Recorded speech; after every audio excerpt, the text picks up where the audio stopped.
Hello, I'm Matt Guf from thehouse.com. This is Jason Henderson from Burton Snowboards. This is the Burton Ruler. This is the Burton Photon, and we're going to show you the differences and similarities of both.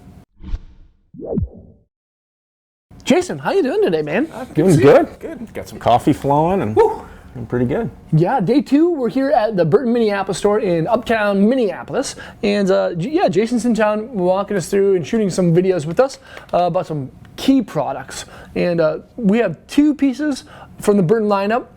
From the boot category with BOA boots, we have the Ruler, one of my favorite well-rounded boots, and then we have the Photon, another one of my top-tier style boots with BOA.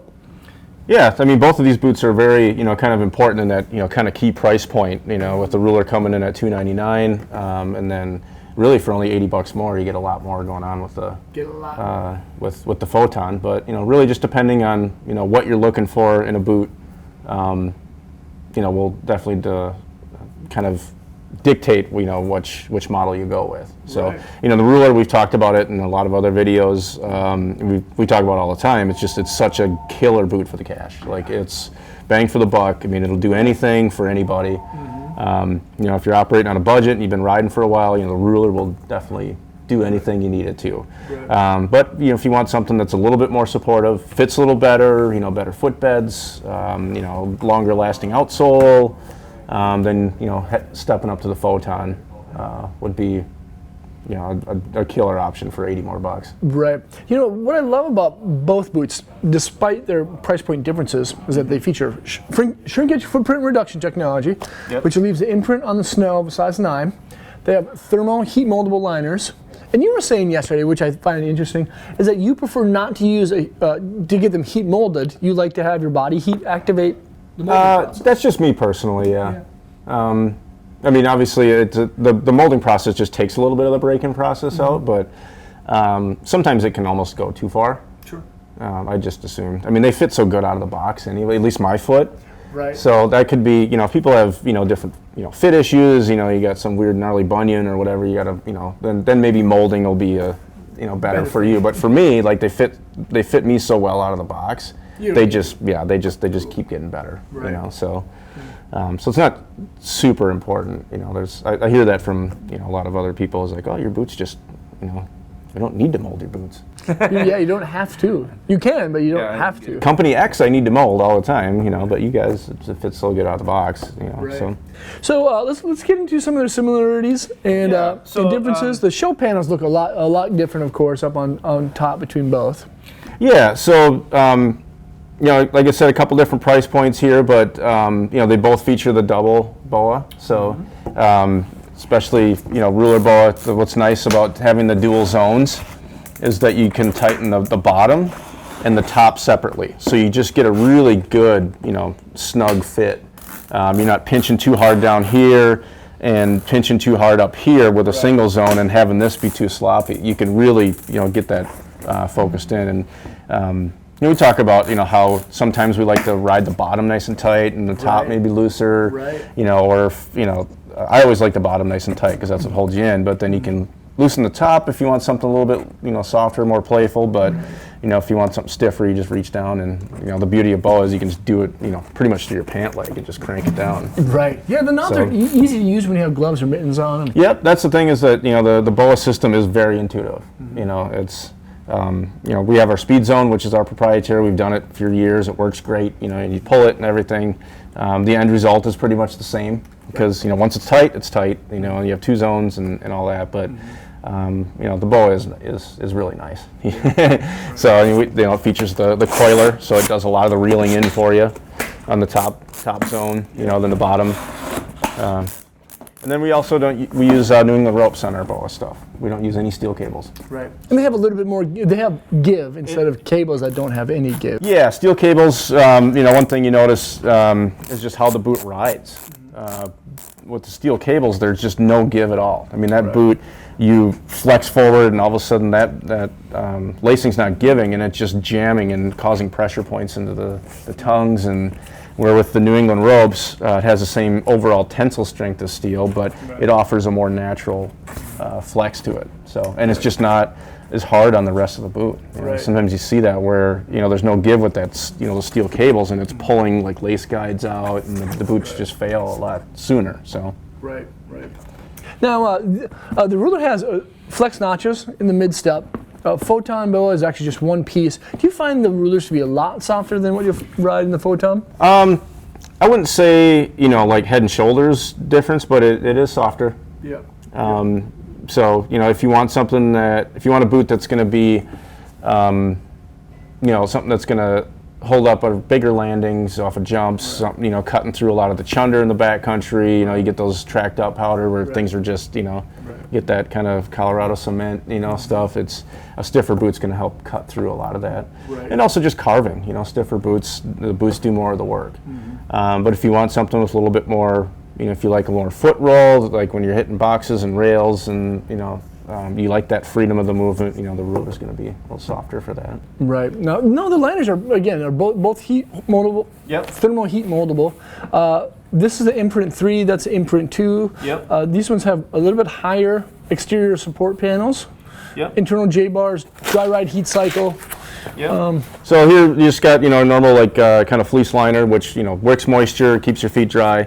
But you know, with imprint 2, you're getting better materials in there. Grabs the fibers of your sock. It actually regulates the temperature of your foot. Kind of like you said, these extra panels on the outside that, you know, keep the shape of the heel cup, you know, the internal J bars and everything a little bit longer. So they just they provide a much better, you know, fit and better fit over time. Sure. So footbed's very key. You know, we still give you a really good footbed for on all of our boots, but just with the, you know, imprint 1 up to this level, it is just an EVA footbed, but, you know, really good arch support, really good heels. But when you step up to the imprint 3 liner setup, you get that kind of hard plastic kind of support all around your arch and around your heel. So when you're putting a lot of pressure on your feet, especially with straps, things like that, your arches aren't collapsing, your heels aren't spreading out, which that leads to a lot of the cramping and foot pain that's out there. And with that, like with an imprint 2 versus imprint 3, the internal part of the boot, you get a different setup in there. Like we do have a webbing cuff in here, it's called our lockdown cuff, where with the imprint 3, you get a much better wrap cuff on there with the capabilities of putting in J-bars. So if you have a really narrow heel and you want to narrow up that heel pocket after it breaks in, you can install the J-bars. And so. Have you ever had to do that in a pair of boots? Personally, I don't. No. But that's just my foot. You know, there's a lot of different, you know, types of feet out there. So because the internal J-bars, you know, that are built in the liner work well for me. So, and for probably, you know, 95%, 98% of the people out there, it works just fine. But we want to make sure that you have that adjustability if you want it. So yeah, if you do have a skinny heel, the Photon's great for those additional J bars that you can add in on the exterior of the liner in the cuff. And what's nice about them, they're Velcro, so you can do micro adjustments and place them. So if there's a weird pinch, just adjust it, move it up or back or wherever. Yeah, and even like I was just gonna say that, like the little bit different kind of LASIK guides on the Photon. You can kind of see this area. We call this the lockdown. So when you crank that down, the lacing goes through here, and it actually really kind of it essentially doesn't just pull. It doesn't just push in from this side. It actually pulls from both directions, and it narrows up that heel cup area. So nice. So it comes from both directions instead of just pushing your foot back. Yeah. So then you also get Vibram outsole. So you know, if you are hiking a lot in the backcountry, if you want something that's gonna, you know, give you the best traction, if you're hiking a lot in snow, you know, it's that the Vibram outsole is gonna. But the Ruler has a good sole too. It's got the EST, has rubber, recycled rubber. Yeah, they're both EST, which means it's a flat sole, you know, not the ramped sole. So I like that. Just has more of that skate shoe feel when you're on the board. But it does have, you know, recycled reground rubber. And anytime we use rubber in any of our boots, we use recycled reground rubber. Cool.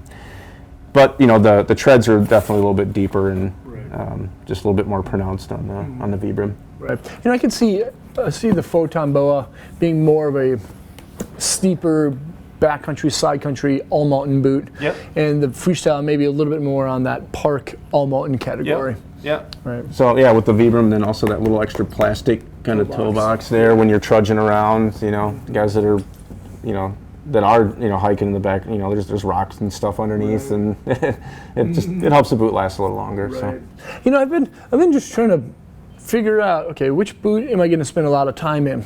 And the technology that I've been thinking about in making that decision is whether to go with a more low profile EST optimized outsole, like what you find in the Ruler. Like I keep getting drawn to the Ruler for some reason. Like this boot is calling me for. Well, it's just such a that right. Aesthetically, that's one of the best looking boots in my opinion. But then there's this too. Like, do I want a little bit more tread? So if we're on like a photo or video shoot, I can actually, you know, like really get some good grip. You know, so. Well, and the way that they design the sole, even on this, even though you have these big lugs, it's still like. It's still soft. You're still going to get that feel. Yeah, I mean it's not a super thick sole in there, so you're still going to get really good board feel. But right. That's fantastic. Well, so really, I mean, $80 difference. There's a lot of technology jumps. And then also, you know, for people that have wide feet, we do make wide sizes in the Photon. And the standard, we don't in the Ruler ball, but we in the standard. The Ruler speed zone. There's there's a wide option. Right. Yeah. Cool.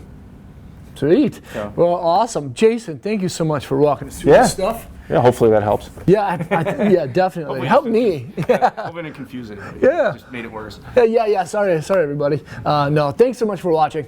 Leave a comment or question. Let us know what you think of the Ruler and the Photon BOA boots. Let us know, really, if you've ever ridden them, what you think, what you love, what you hate. Check out the boots by selecting the links below in the description. Subscribe to the channel there. Check more vids there. Hopefully, we'll see you guys on snow. Peace.